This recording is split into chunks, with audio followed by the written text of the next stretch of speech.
Selamat datang dalam perkuliahan pengelolaan data skala besar. Perkenalkan, saya Hapnes Toba sebagai dosen Anda semua untuk semester ini. Semoga materi yang diberikan dapat bermanfaat dan berguna untuk karir serta pekerjaan rekan-rekan sekalian. Untuk kelas manajemen kita akan bertemu secara rutin di setiap hari Kamis mulai dari perkuliahan di hari ini tanggal 24 September sampai dengan nanti di awal Februari, akhir masa UTS. Jam perkuliahan kita secara ofisialnya adalah jam 6 sore sampai jam 8.30 malam. Nah, tetapi karena kita akan melakukan secara online, maka tatap muka lewat Google Meet melalui link yang ada di dalam Classroom akan dilakukan selama kurang lebih 1 jam sebagai ajang konfirmasi terkait dengan materi yang diberikan yang sebelumnya teman-teman bisa dapatkan melalui slide ataupun nanti seandainya ada bacaan yang diberikan untuk diperhatikan. Nah, terkait dengan sesi pertemuan kita, berarti total akan ada 16 pertemuan termasuk 2 kali ujian tengah semester dan akhir semester. Selebihnya, teman-teman bisa melihat materi-materi secara lebih lengkapnya di dalam silabus dan juga RPS yang telah tersedia di CLS maupun di Classroom. Nah, kalau teman-teman ingin join di dalam Classroom, silakan, ini adalah kode dari Classroom kita, gunakan akun maranatha.ac.id. Nah, apa yang akan kita dapatkan dalam perkuliahan kita satu semester ini?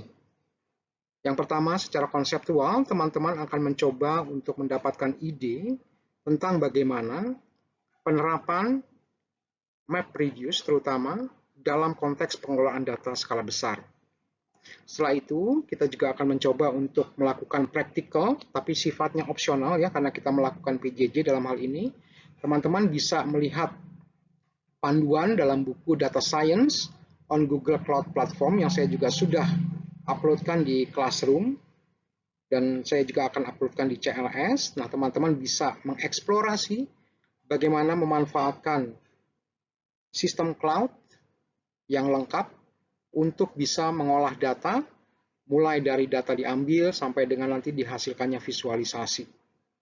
Kemudian secara pengaplikasian, teman-teman juga akan diminta untuk membentuk grup, sehingga nantinya akan bisa menghasilkan sebuah prototipe, dan secara konsep ilmiahnya teman-teman bisa tuangkan dalam bentuk scientific paper, ya, dalam bentuk makalah. Nah, kita juga berencana di dalam sesi perkuliahan kita untuk memanfaatkan materi dari Coursera, yang dengan demikian juga bisa menambah wawasan internasionalisasi dari teman-teman, dan kita juga sedang rencanakan adanya research meeting lewat aplikasi berbasis web yang bisa melakukan penerjemahan secara langsung dengan Toyo University dari Jepang, tetapi ini masih dalam perencanaan. Jadi kita tunggu saja hasil dari diskusi kami para dosen, semoga bisa dilangsungkan rencana ini.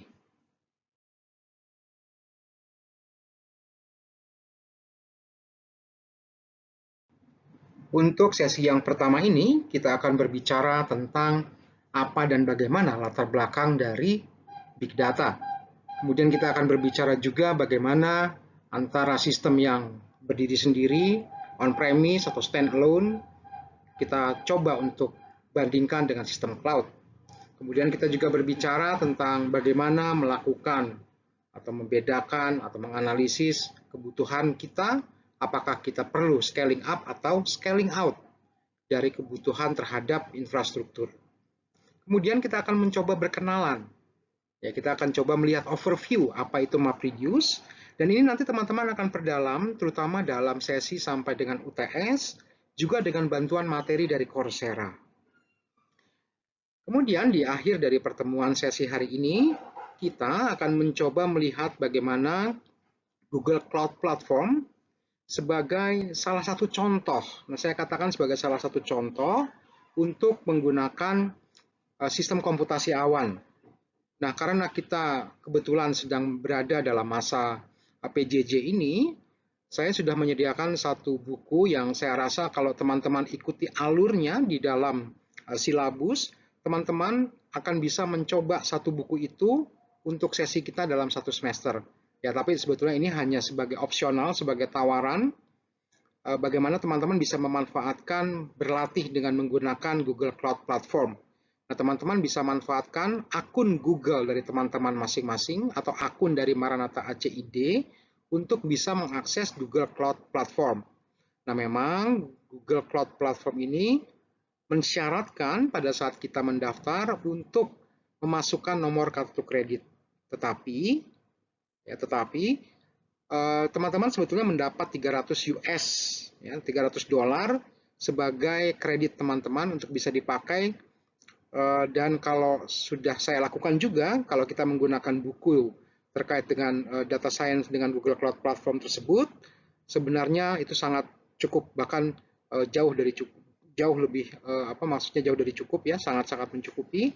Sehingga teman-teman, saya sarankan kalau memang ingin mencoba, silakan menggunakan Google Cloud Platform ini sebagai materi untuk melakukan praktik secara lebih lengkap, mengeksplorasi tentang Google Cloud Platform sebagai salah satu arsitektur yang banyak dimanfaatkan dalam skala besar di era sekarang ini. Nah, tetapi tentu saja dalam perjalanan, nantinya sebagian dari apa yang teman-teman eksplorasi di dalam Google Cloud Platform, itu akan kita eksplor juga secara lokal.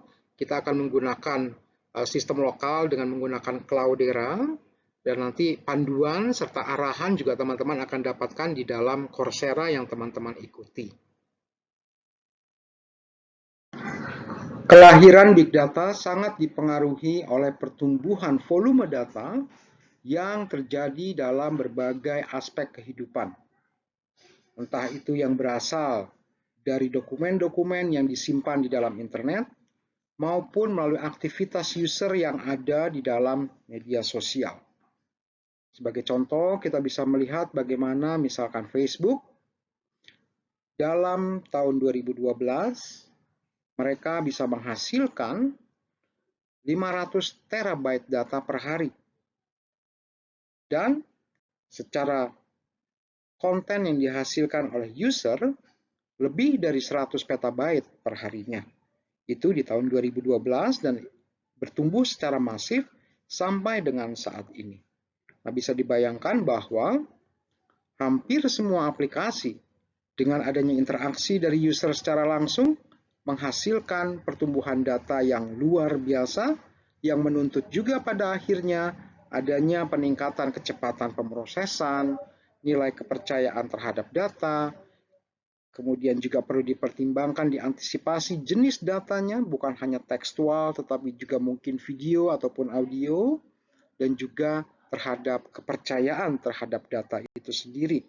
Siapa yang menghasilkan data, dan juga bagaimana data itu akan bisa dialirkan dari satu pihak kepada pihak yang lainnya. Apa yang bisa kita hasilkan dari data yang begitu bertumbuh secara masif? Beberapa hal yang pernah saya pribadi lakukan dengan memanfaatkan pertumbuhan data adalah misalnya dengan memanfaatkan data itu untuk bisa melakukan penemuan jawaban, terutama jawaban-jawaban yang sifatnya tekstual dan factoid.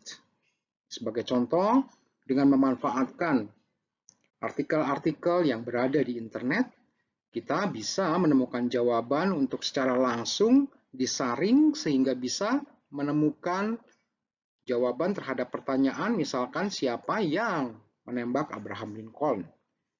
X di sini akan bisa kita isi dengan data yang berhasil kita sarikan, berhasil kita rangkumkan, berhasil kita olah dari sumber yang ada di internet.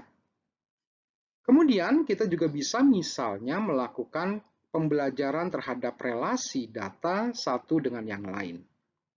Nah, hal ini bisa digunakan misalkan untuk menjawab pertanyaan sehingga dengan adanya pola dari jawaban yang diinginkan dan pola kemunculan kata-kata tertentu berdasarkan urutannya di internet, maka kita bisa pada akhirnya menghasilkan jawaban dan juga bisa menghimpun pengetahuan sebagai sumber pembelajaran jika nantinya diperlukan adanya jawaban terhadap sebuah pertanyaan tertentu.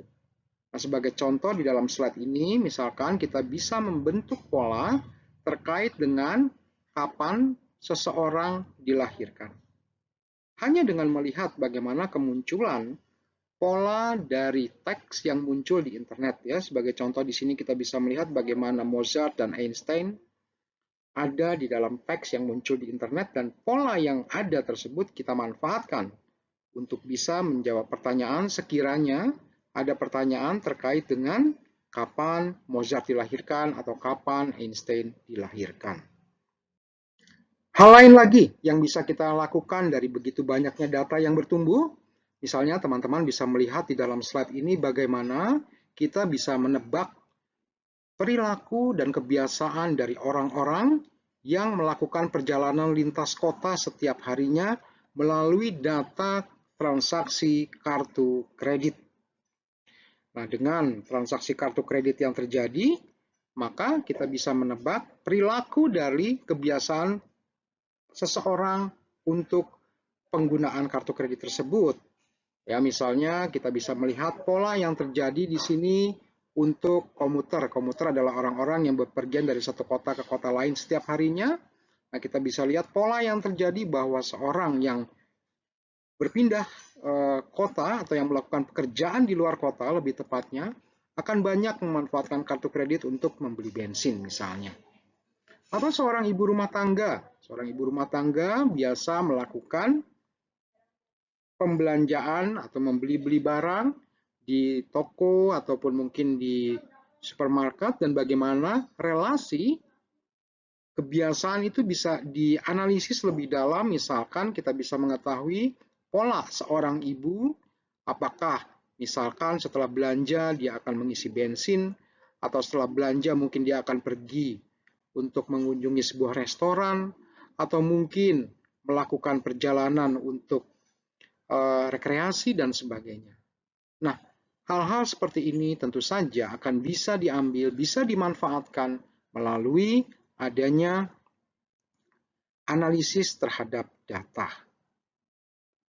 Dalam konteks teknologi, kehadiran data dalam jumlah yang sangat besar dan juga kebutuhan pengolahan data yang sangat cepat tentu membutuhkan adanya pendekatan yang berbeda terhadap bagaimana kita mencoba untuk menyimpan data dan mengolahnya.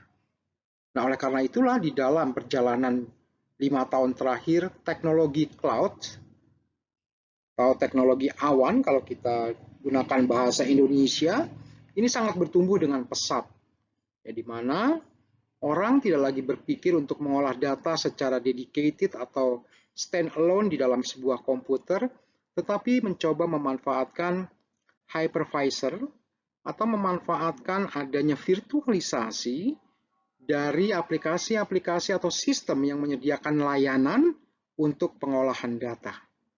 Ya, karena data yang begitu besar tentu saja tidak bisa diolah lagi secara utuh, secara cepat di dalam sebuah komputer secara standalone.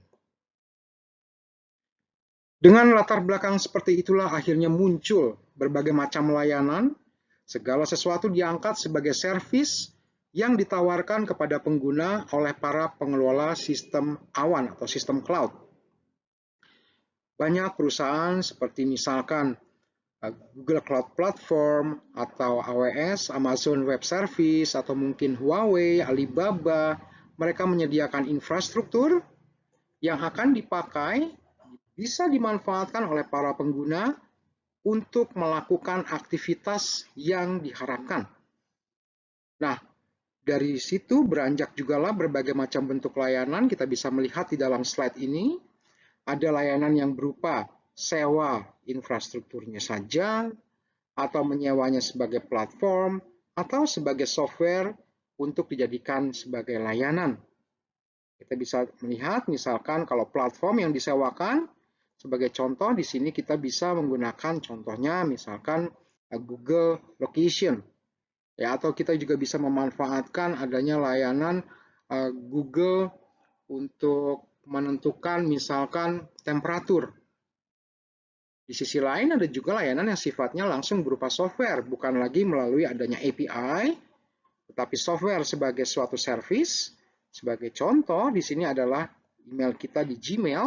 Ini adalah contoh bagaimana service dilakukan full sebagai software tanpa kita mengetahui sebenarnya di mana data itu diolah. Apakah mungkin di Indonesia, apakah mungkin di Singapura, atau dimanapun tempat di mana Google sebenarnya memiliki engine pengolahannya atau mesin pengolahannya secara infrastruktur.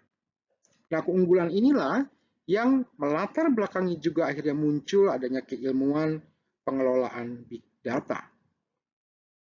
Siapa yang akhirnya perlu peduli dengan perkembangan data yang begitu masif? Secara nature-nya saja, secara keadaan lahiriahnya saja, keberadaan data yang besar akan menimbulkan banyak persoalan.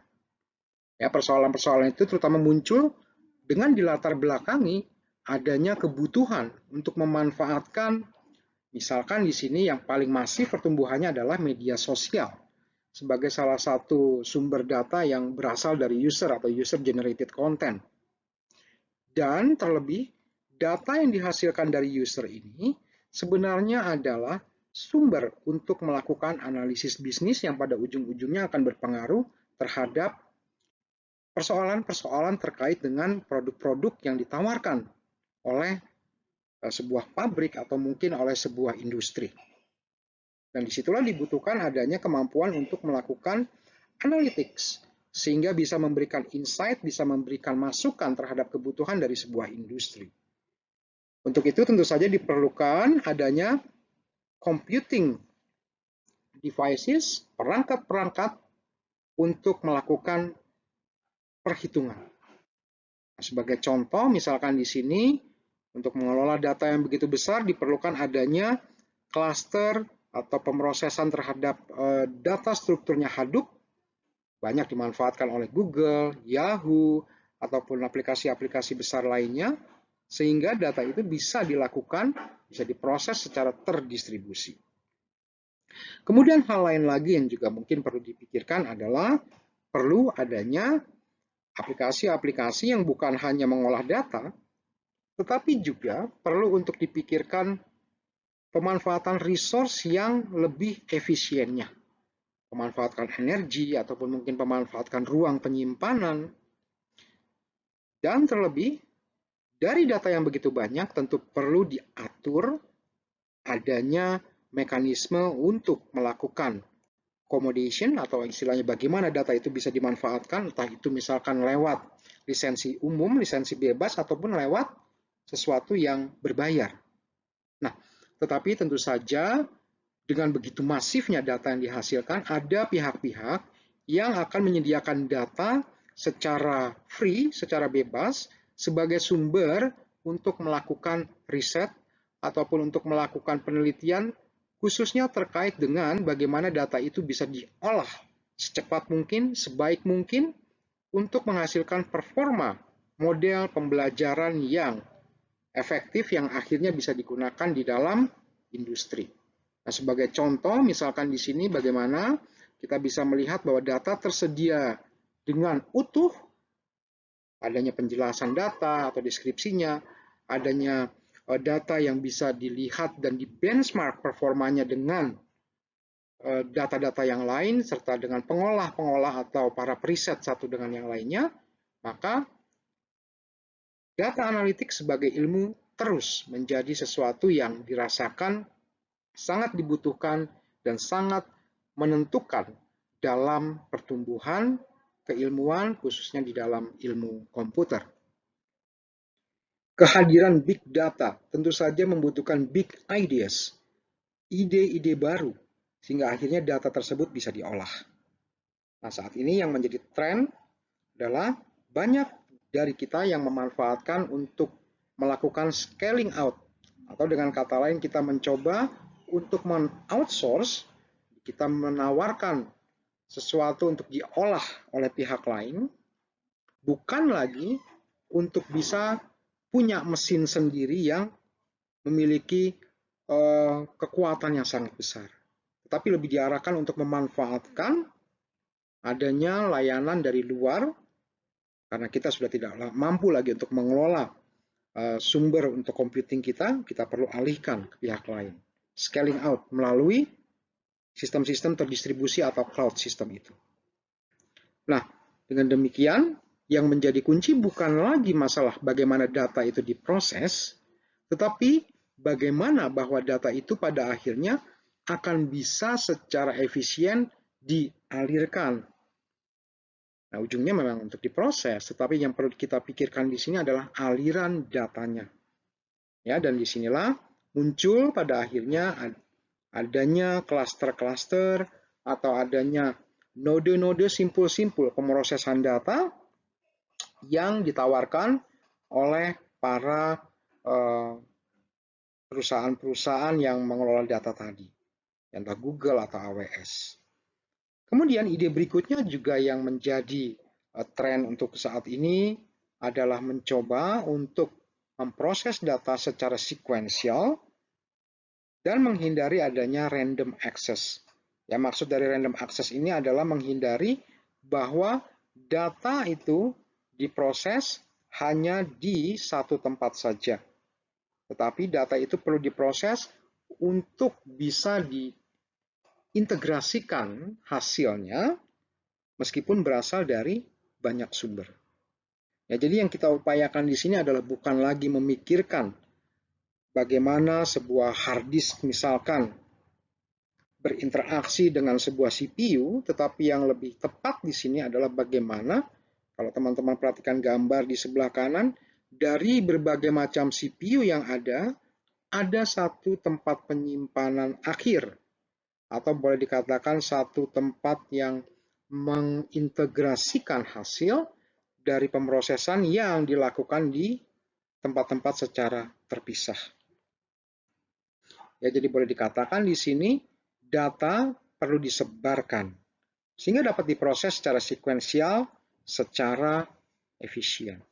Nah, disitulah nanti kita akan mengenal algoritma-algoritma dengan memanfaatkan konsep dari Hadoop sehingga data bisa diproses secara paralel dalam node-node yang terdistribusi, ya, di dalam pusat-pusat pemrosesan yang terdistribusi. Nah, faktor terakhir yang perlu dipikirkan atau menjadi big ideas di dalam pemrosesan big data di sini adalah seamless scalability. Atau dengan kata lain, kita tidak lagi memikirkan besarnya jumlah data, tetapi kita ingin memastikan bahwa data itu berapapun besarnya bisa diproses. Tentu saja dengan memanfaatkan sebaran pemroses data melalui arsitektur dan infrastruktur yang mumpuni. Kita sudah melihat dalam beberapa slide sebelumnya bahwa tren sekarang ini adalah mencoba untuk melakukan scaling out terhadap kebutuhan infrastruktur. Dan di dalam slide ini teman-teman bisa melihat bahwa dengan adanya tren untuk melakukan scaling out, maka data yang ada diupayakan untuk bisa disebarkan, didistribusikan ke dalam simpul-simpul pengolahan yang tersebar di berbagai arsitektur jaringan. Sehingga bukan lagi memanfaatkan satu struktur yang utuh, tetapi mencoba untuk menyebarkan pemrosesan ke berbagai node. Nah, dengan tren bahwa kita membutuhkan adanya scaling out terhadap data inilah nanti kita bisa melihat adanya pendekatan yang sampai sekarang masih menjadi salah satu fundamental dalam pemrosesan data terdistribusi, yaitu menggunakan konsep MapReduce. Ide untuk memanfaatkan MapReduce sebenarnya adalah ide yang bukan kemarin saja, tetapi sudah berjalan hampir selama 2 dekade. Sejak di sini dikatakan tahun 2004 dimulai oleh Google dan terus bertumbuh sampai sekarang dengan adanya turunan-turunan untuk mengefisienkan MapReduce. Nah, kalau teman-teman tertarik, di sini saya sampaikan adanya sebuah paper yang memberikan gambaran terhadap cikal bakal dan konsep utama, ide utama dilakukannya MapReduce, paper yang berjudul MapReduce Simplified Data Processing on Large Clusters.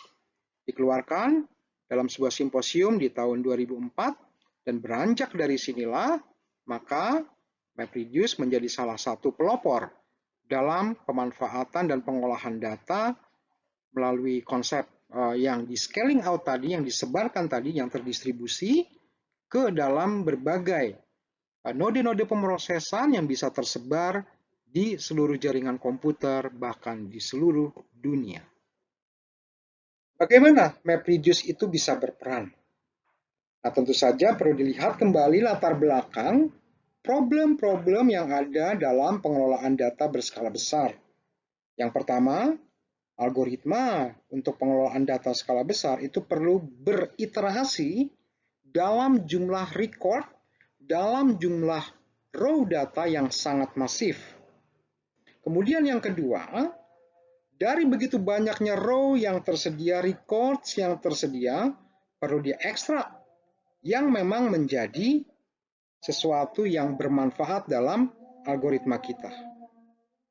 Nah, apa yang diekstrak inilah yang nantinya akan perlu untuk disebarkan sehingga pada akhirnya akan bisa diolah di berbagai node pemrosesan, simpul pemrosesan yang tersebar dimanapun. Setelah diproses, tentu saja node-node yang sudah memproses data kita perlu untuk diambil lagi hasilnya, disatukan lagi, sehingga pada akhirnya menghasilkan output yang diinginkan. Nah, teman-teman bisa melihat di sini bahwa proses untuk mengekstrak sesuatu dari data, inilah yang diistilahkan dengan melakukan proses map.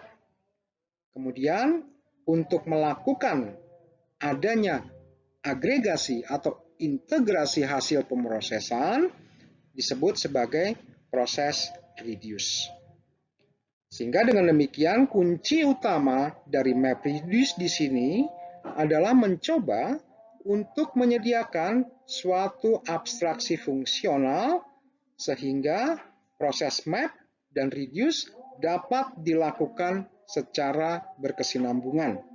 Yang satu, map adalah menyebarkan dan reduce adalah menyatukan. Konsep MapReduce sendiri sebenarnya berasal dari teknik pemrograman secara fungsional. Diandaikan kita memiliki data yang ingin kita olah, ya, dalam hal ini kita mencoba untuk mengambil hal-hal yang menarik dari data kita, ya, sebagai contoh misalkan kita ingin mengelola misalkan teks, ya, teksnya kemudian kita ingin bagi ke dalam tiga kata dalam sekali pemrosesan, maka ketiga kata itulah yang nantinya akan dijadikan sebagai fungsi map untuk diambil dari data kita. Nah, tiga kata yang diolah itulah yang pada akhirnya akan masuk ke dalam node pemrosesan.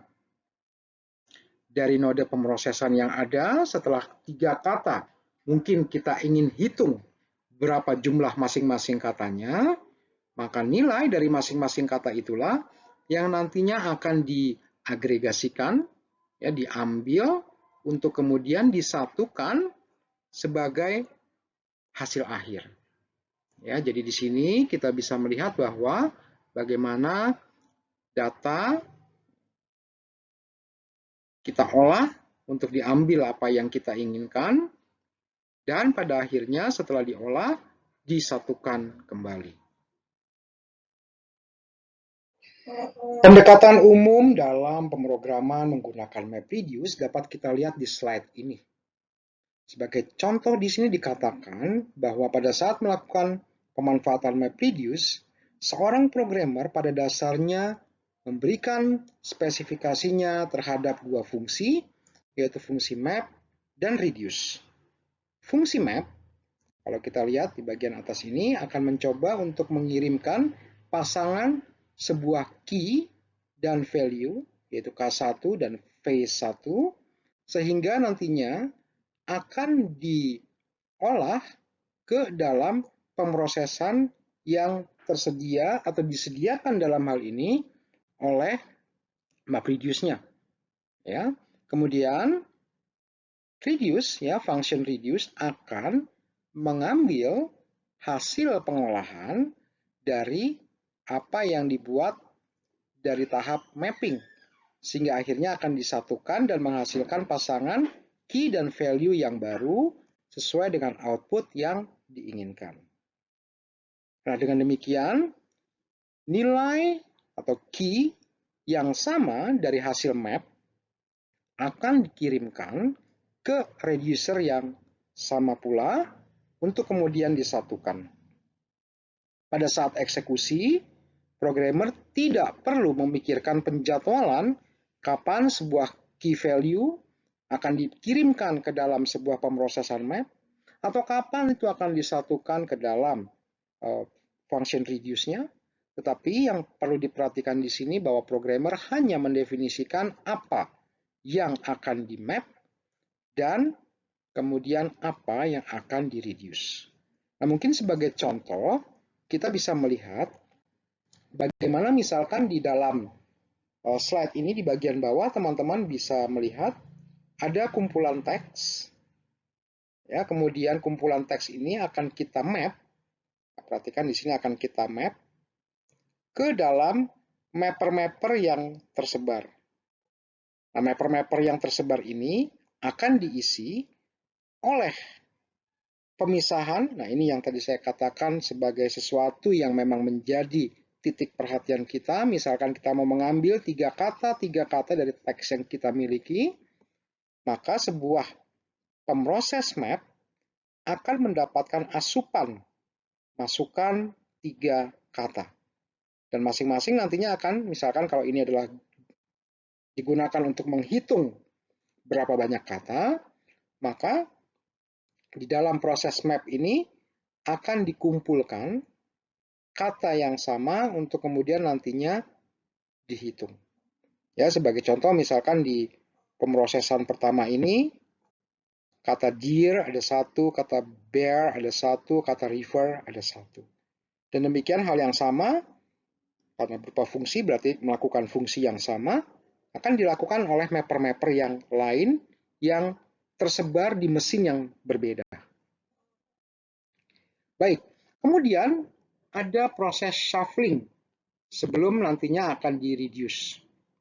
Nah, proses shuffling ini adalah berupaya untuk mengumpulkan key yang sama sehingga nantinya akan bisa di-reduce ya pada saat disatukan di dalam function reduce-nya itu akan menjadi lebih mudah, lebih efisien prosesnya.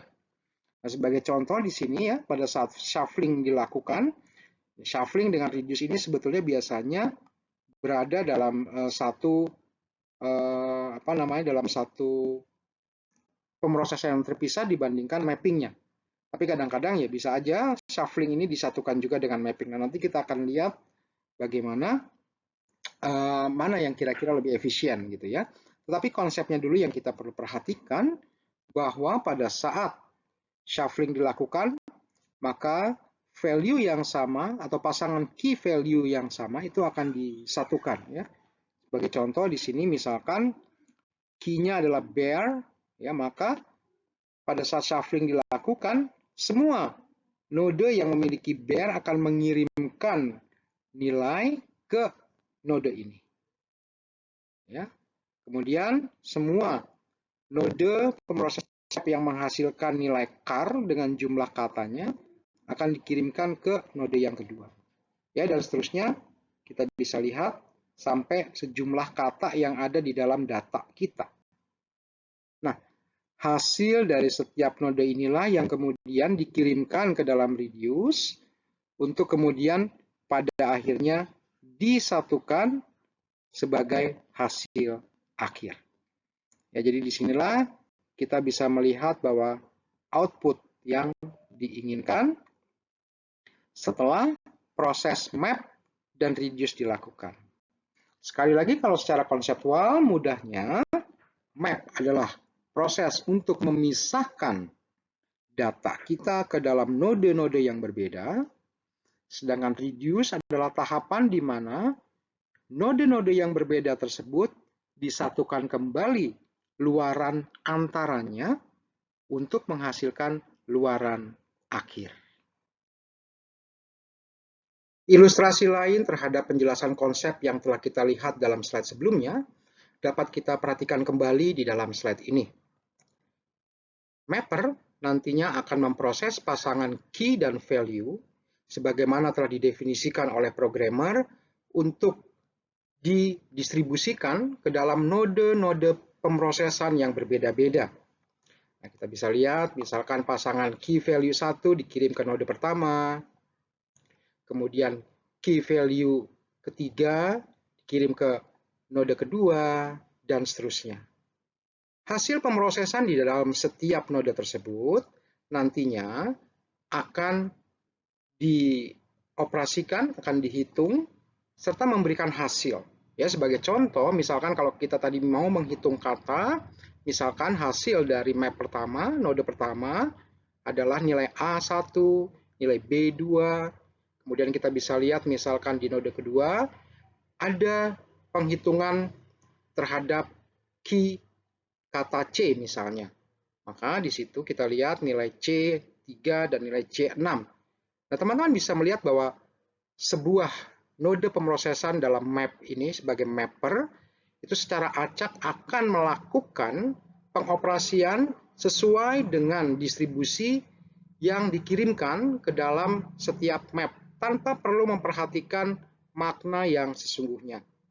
Nah, hasil akhir itu nantinya akan disatukan, kita lihat ilustrasi berikutnya, di dalam tahap berikutnya, yaitu pada saat shuffle dan sort dilakukan untuk masuk ke reducer.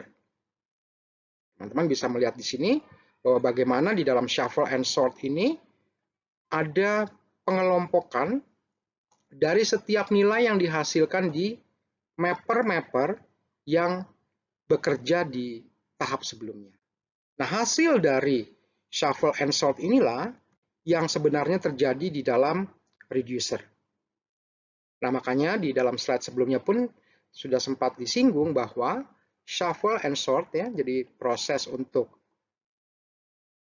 pengacakan dan juga penyatuan itu akan bisa diikat entah itu di sisi mapnya atau di sisi reducernya. Dan ini yang nanti akan kita coba perdalam. Tetapi secara konsep, setelah shuffle and sort, maka mapper ya, tahap ini akan diperluas ya atau akan disatukan hasilnya oleh reducer. Sehingga teman-teman bisa melihat bahwa misalkan kita bisa melihat hasil total dari kata A jumlahnya adalah 6, kata B adalah 9, kata C adalah 2 tambah 3 tambah 6 tambah 8. Sehingga akan memberikan outputnya. Kalau kita simpulkan dari penjelasan sementara ini, berarti kita bisa mengatakan bahwa seorang programmer akan memiliki tugas untuk mendefinisikan hal-hal yang perlu dilakukan di dalam setiap node map dan setiap node reduce. Sedangkan hal-hal lain itu nantinya akan dijadwalkan, akan dikendalikan oleh pemroses di dalam framework kita. Ya, sebagai contoh, sebuah framework contohnya adalah Hadoop yang mengimplementasikan map and reduce ini. Nah, kembali ke dalam dua fungsi yang dibuat oleh programmer ini, map and reduce, ada satu hal yang mungkin perlu kita tekankan bahwa setiap nilai dengan key yang sama itu akan dikirimkan ke reducer yang sama pula, sehingga akhirnya akan memberikan kesatuan hasil secara keseluruhan. Nah, tentu saja pertanyaan kita adalah apa yang sebenarnya akan dilakukan di dalam framework tersebut. Apa saja yang terjadi di dalamnya. Nah, ini akan kita coba lihat di dalam pembahasan selanjutnya. Di dalam slide ini kita bisa melihat hal-hal apa saja yang terjadi pada saat runtime dan dikendalikan, dilakukan oleh framework kita. Yang pertama dikatakan bahwa framework akan mengendalikan penjadwalan terhadap map dan reduce-nya. Programmer tidak perlu tahu siapa atau di mana yang akan melakukan proses map dan reduce tersebut. Kedua, map reduce akan mengendalikan distribusi data, yang artinya data itu akan dikirimkan sesuai dengan kesiapan dari pemroses, entah itu di sisi map atau reduce. Jadi di sini katakan framework kita akan membawa proses ke data. Ya, jadi pada saat sebuah node siap, maka node tersebut akan mengirimkan sinyal bahwa silakan kirimkan data. Hal berikutnya yang dilakukan di dalam framework kita adalah sinkronisasi, yang artinya mengumpulkan, mengurutkan, ataupun mungkin mengacak data pada saat akan diproses di dalam reduce khususnya. Serta terakhir, framework akan mencoba untuk mendeteksi seandainya ada kegagalan pemrosesan, entah itu pada saat proses map maupun proses reduce. Nah, dengan demikian, kita bisa melihat bahwa framework MapReduce adalah sebuah framework yang sangat-sangat menguntungkan untuk melakukan pemrosesan secara terdistribusi. Tanpa si programmer perlu mengetahui apa yang sebenarnya terjadi di dalam hal-hal ini. Ya, terutama kaitannya dengan penjadwalan dari node map dan node reduce. Memang dikatakan bahwa programmer hanya perlu untuk mendefinisikan map dan reduce. Ya, kita melihat tadi juga penjelasan bahwa programmer perlu mendefinisikan map dan reduce, sedangkan framework akan mengendalikan hal-hal yang lain. Tetapi penting untuk diingat bahwa pada saat programmer mendefinisikan map and reduce tadi, ada hal lain yang juga perlu dipertimbangkan oleh programmer. Kedua hal tersebut adalah pertama, terkait dengan partisi dari datanya. Nah, kalau teman-teman lihat bahwa data itu kan harus dikirimkan dalam bentuk key dan value.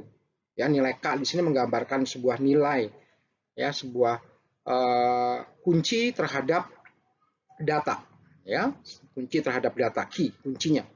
Nah, tetapi pembagian dari datanya itulah yang perlu dikirimkan oleh si programmer.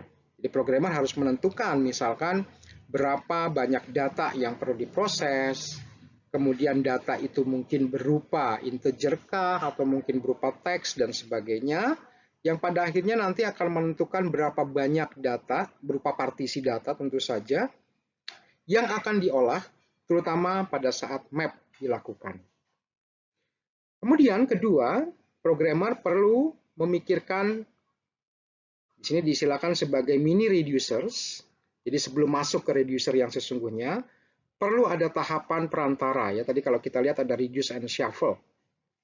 Nah, di sana pada shuffle dilakukan ya pada saat ada pemrosesan sementara tadi, eksekusi dilakukan di dalam memori sehingga akan mendukung adanya efisiensi terhadap lama pemrosesan ya, sehingga akan muncullah optimasi sehingga hasil dari mapper itu akan bisa pada akhirnya punya tahapan perantara sebelum masuk di reducer untuk disatukan secara keseluruhan.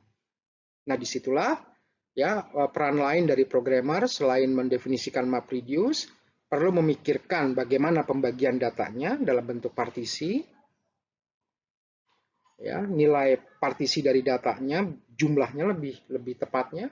Kemudian bagaimana data itu atau hasil pemrosesan dari map akan dikombinasikan secara sementara sebelum masuk ke dalam reducer.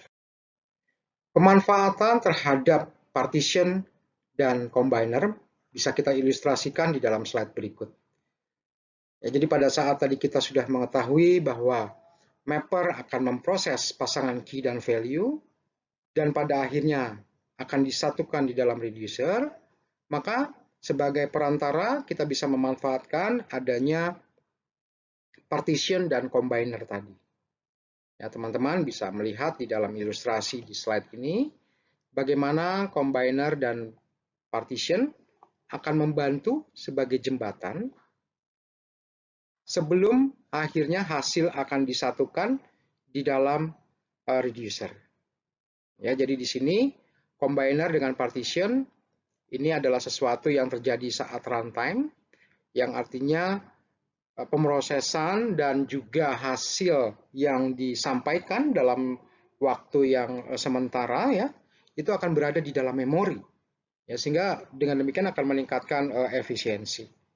Nah, inilah yang tadi saya sebutkan bahwa entah map ataupun reduce itu sebetulnya bisa dipakai atau bisa disisipkan sub-sub function lain yang akan membantu untuk proses efisiensi. Nah, kalau di dalam contoh di slide ini, ya bagaimana agregasi dilakukan secara sementara, ya terjadi di tahap map, ya kalau kita lihat. Sehingga pada saat nantinya hasil dikirimkan ke reducer adalah hasil yang sudah bersih dan akan bisa langsung ditampilkan sebagai output.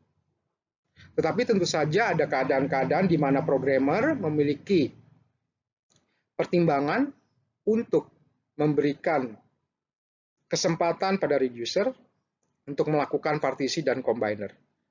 Itu strategi yang tentu saja diserahkan kembali kepada programmer, tergantung juga pada permasalahan apa yang sedang dilakukan atau sedang dicari solusinya melalui map dan reduce ini. Sebelum kita masuk ke dalam contoh, kita perlu merekap, kita perlu melihat bagaimana performa yang diharapkan sebenarnya dari map reduce. Nah, kita harus berhati-hati terhadap dua hal ini. Kita harus memastikan bahwa kita memahami konsep map reduce dengan juga memperhatikan dua kendala besar yang ada di dalam map reduce. Yang pertama, yaitu adanya barrier, adanya penghalang antara map dan reduce. Makanya tadi dikatakan di dalam slide sebelumnya, kita memerlukan jembatan yang kokoh. Ya, satu konsep pemrosesan yang kokoh supaya hasil map dan reduce itu bisa dengan cepat dan tepat untuk disatukan. Nah, secara teknis hal utama yang perlu diperhatikan adalah adanya latency time. Ya, mungkin kita bisa melihat dalam ilustrasi gambar bahwa pada saat proses shuffle dilakukan untuk diintegrasikan di dalam reducer, ada tahapan read dan write dari disk yang terjadi secara intensif. Jadi ada latency time di dalamnya. Nah, makanya kenapa ya diupayakan bahwa pada saat map dilakukan ada intermediasi atau ada satu fungsi khusus yang mencoba untuk menyatukan data di depan, gitu ya, menyatukan data terlebih dahulu sebelum masuk ke dalam reducer untuk menghindari latency time yang tinggi. Nah, hal kedua yang perlu diperhatikan bahwa MapReduce ini memperhatikan atau menggunakan konsep batch processing. Jadi data itu akan diproses secara batch, menunggu sampai lengkap apa yang akan diproses.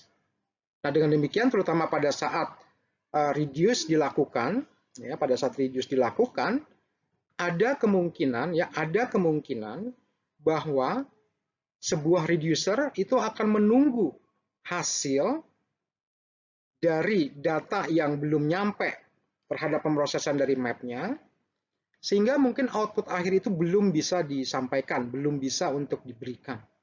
Ya, karena ada satu reducer yang mungkin ya menunggu, ya kalau kita lihat dari konsep ini, menunggu hasil dari pemrosesan map sebelumnya yang belum sampai, sehingga output itu tertunda. Ya, dan ini dua hal yang saya rasa perlu kita sangat perhatikan ya pada saat kita mencoba mengimplementasikan MapReduce, yaitu satu, mengupayakan agar latency time itu bisa ditangani sesegera mungkin. Ya, jadi pemrosesan seharusnya intensif di sisi memori, bukan di sisi pembacaan disk. Kemudian yang kedua, kita harus memperhatikan bahwa ukuran dari batch itu jangan terlalu besar, sehingga penyatuan informasi oleh reducer bisa dengan cepat dilakukan. Sebagai contoh bagaimana kita mencoba untuk melakukan map dan reduce dalam sebuah aplikasi untuk melakukan perhitungan jumlah kata dalam sebuah koleksi dokumen, kita bisa melihat ilustrasi kode programnya, pseudocode-nya di dalam slide ini.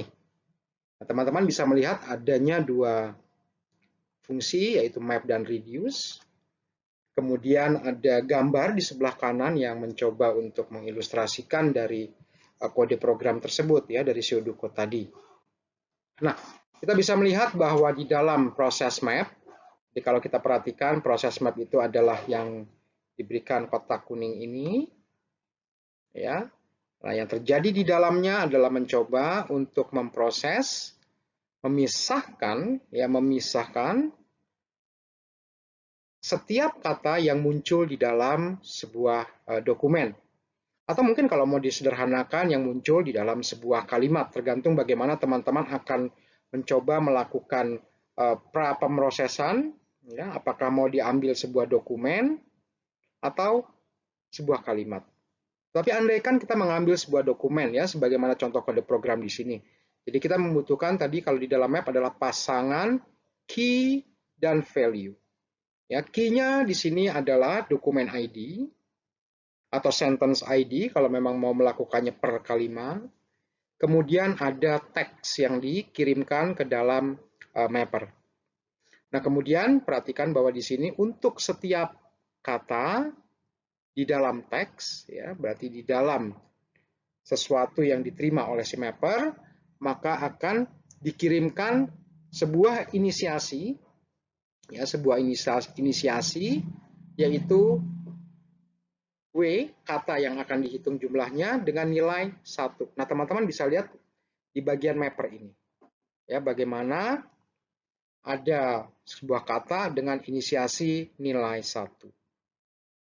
Nah, kemudian di tahap reduce, teman-teman bisa perhatikan bahwa, ya, setiap kata yang dikirimkan oleh map, ya, setiap kata yang dikirimkan oleh map, lihat di bagian parameter di sini, ya, ada katanya dan nilai value-nya, maka akan dilakukan penjumlahan. Ya, di sini ada summation-nya, ya, penjumlahannya.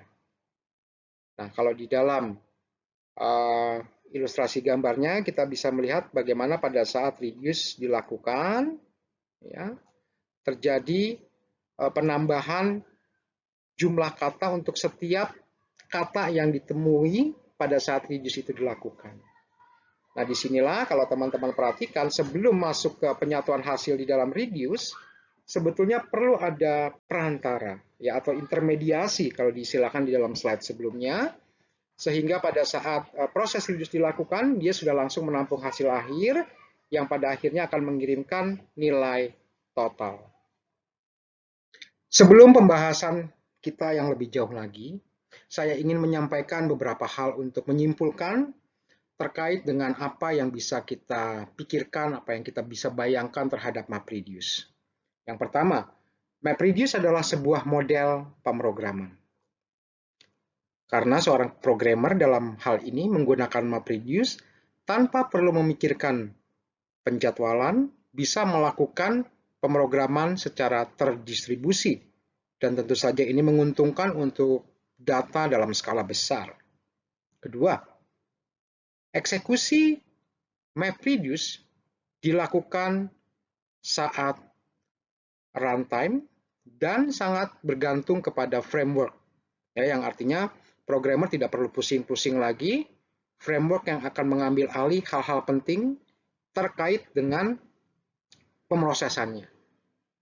Dan yang ketiga yang sangat perlu diperhatikan, karena MapReduce adalah sebuah model pemrograman, artinya seorang programmer mendapatkan keleluasaan untuk bisa mengimplementasikan idenya tanpa perlu bergantung dengan cara pemrograman yang rumit atau yang baku. Atau dengan kata lain, kita sangat perlu berpikir secara konteks, ya, atau secara problem yang akan dipecahkan. Nah, ini beberapa hal yang saya rasa penting untuk menjadi pegangan kita, ya, terkait dengan bagaimana MapReduce bisa kita manfaatkan. Yang artinya kalau mau disimpulkan dalam satu kalimat sederhana, MapReduce memungkinkan programmer untuk melakukan pendistribusian pemrosesan tanpa perlu memikirkan penjadwalannya. Implementasi MapReduce awalnya dilakukan oleh Google di sekitar tahun 2004 sampai dengan 2008. Barulah kemudian hasil implementasi dari Google tersebut dijadikan sebagai sesuatu yang sifatnya open source, sehingga semakin banyak pengembang yang berperan serta. Dan sampai saat ini, Hadoop masih terus dikembangkan meskipun tidak lagi seintensif 10 tahun yang lalu, namun Hadoop masih menjadi dasar untuk model programming, model pemrograman di berbagai perusahaan-perusahaan IT besar, ya, entah itu misalkan di Facebook, Twitter, LinkedIn, dan sebagainya. Hadoop menjadi salah satu platform yang dimanfaatkan dan sampai sekarang masih dipertahankan, meskipun tentu saja ada perbaikan-perbaikan ya yang pada akhirnya memperkaya Hadoop itu sendiri. Nah, salah satu yang mungkin nantinya menarik untuk kita gunakan adalah bagaimana Hadoop itu akan diperluas ya menjadi sesuatu yang kita kenal sekarang sebagai Spark.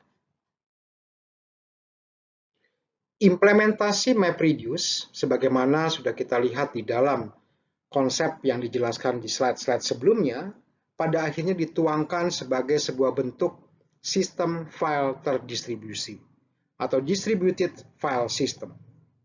Yang artinya kita mencoba untuk tidak lagi menggerakkan data untuk dikelola atau diolah ke dalam pemrosesnya, tetapi justru konsepnya adalah mencoba menggerakkan pemroses untuk datang kepada data.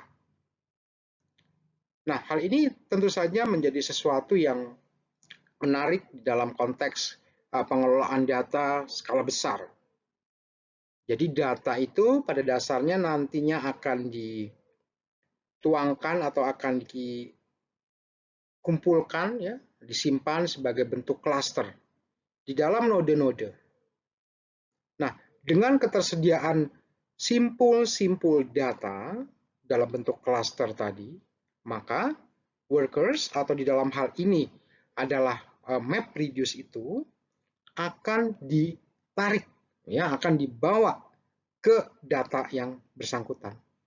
Ya, makanya di sini dikatakan bahwa kita bisa memulai pekerjaan di dalam workers atau di dalam node yang punya data lokal. Ya, sedangkan data yang lain mungkin ada di mana itu nanti tentu saja terkait dengan penjadwalan yang ada di dalam MapReduce-nya, tetapi akan dimulai dengan data lokal. Nah, dalam konteks pengelolaan data skala besar, hal ini tentu akan menjadi sesuatu yang menguntungkan karena sudah pasti kalau data kita besar, maka pemroses atau memori, ya, memori yang ada di dalam sebuah komputer secara tunggal, itu tidak akan cukup untuk bisa menyimpan data yang besar. Serta perlu diperhatikan juga bahwa ada kendala latency time, ya, tadi kita sudah lihat. Sehingga perlu dipikirkan tentang bagaimana bahwa data itu bisa bertahan di dalam cluster, dan pada saat data itu sudah siap untuk dikelola, jika ada worker atau jika ada node map dan reduce yang tersedia, maka node itulah yang seolah-olah bergerak ke dalam data yang sudah siap diolah tadi. Nah, oleh karena itu disebutkan sebagai suatu sistem file terdistribusi. Dan ini yang diimplementasikan baik di dalam Google File System, ya, ataupun di dalam Hadoop Distributed File System. Nah, mungkin secara ilustrasinya bisa kita lihat di dalam gambar pada bagian kanan bahwa sebuah node yang sudah siap dengan data, ya, itu akan diproses terlebih dahulu, barulah kemudian pada saat bagian data terproses, jika ada node lain yang sudah siap, ya, sebagai pemroses tentu saja, ini akan mengirimkan sinyal untuk kemudian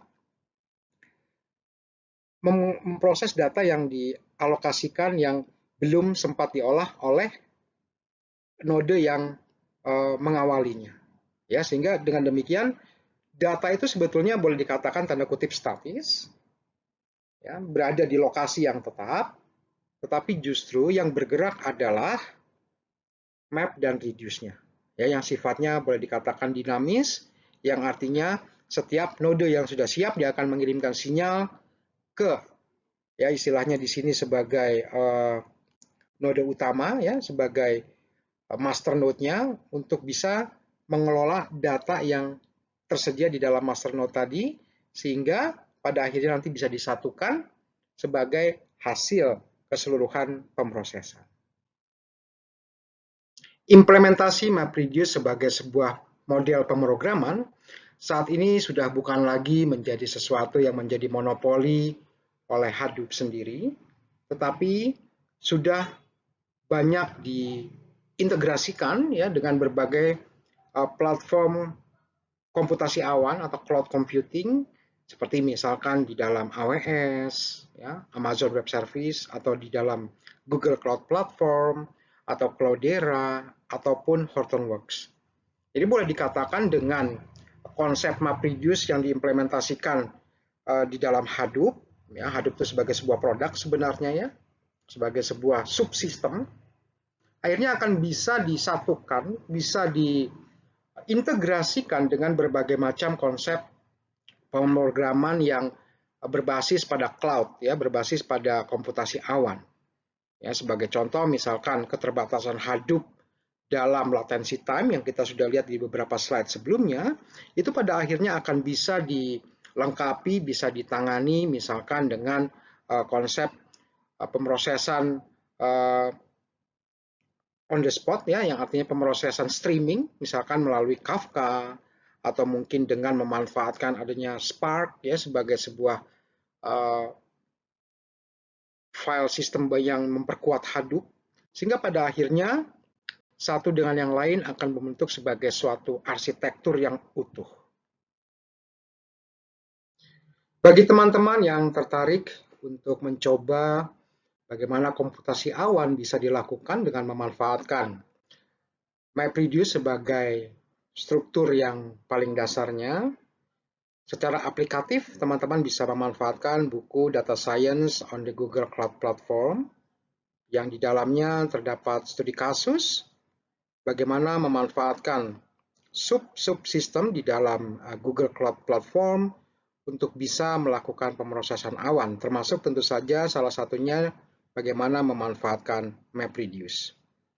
Silakan bagi teman-teman yang tertarik, bukunya sudah tersedia di dalam course learning system kita. Silakan bisa diambil dari sana atau bisa masuk juga ke halaman O'Reilly untuk bisa mendapatkan akses secara full. Terkait dengan tugas untuk pertemuan perdana ini, teman-teman saya harapkan bisa melakukan semacam introspeksi untuk melihat bagaimana peran dari pengelolaan data skala besar di dalam kehidupan kita saat ini. Jadi kita bisa melakukan introspeksi, misalkan memulai menjawab pertanyaan, melihat apa sih perbedaan gaya hidup IT yang kita lakukan saat ini dibandingkan misalnya 5 tahun yang lalu. Ya pasti ada sesuatu yang berbeda di sana. Kemudian kita juga bisa melihat dari sisi bentuk aplikasi apa yang paling mempengaruhi diri kita saat ini. Nah, dari situ nanti kita bisa beranjak untuk melihat bagaimana peran dan karakteristik dari pemrosesan data skala besar, ya, dengan berbagai macam bentuk V yang sudah didefinisikan. Paling tidak kita bisa melihatnya dari sisi volume, velocity, variety, dan veracity. Nah, silakan teman-teman juga bisa menambahkan V yang lain, ya, V yang lain, sehingga bisa melengkapi karakteristik dari data skala besar itu sendiri. Dan terakhir, kita bisa mencoba untuk membayangkan apa yang akan terjadi di masa depan. Ke arah mana IT trend akan berkembang. Mungkin bisa dibayangkan 3 tahun atau 5 tahun ke depan, kira-kira apa yang akan menjadi hype. Baik, Sekian saya rasa pembahasan kita untuk sesi perdana ini. Silakan teman-teman bisa melihat kembali slide yang sudah tersedia dan juga pre-recorded penjelasan terhadap slide tersebut serta mencoba melakukan tugas untuk introspeksi ini. Dan nanti di sesi kedua kita akan membahas lebih dalam tentang MapReduce dengan membahas, mengupas isi dari artikel yang boleh dikatakan sebagai cikal bakal ya bertumbuhnya konsep MapReduce tersebut. Terima kasih untuk perhatian dari kawan-kawan sekalian. Kita akan bertemu kembali di sesi berikutnya. Semoga bermanfaat.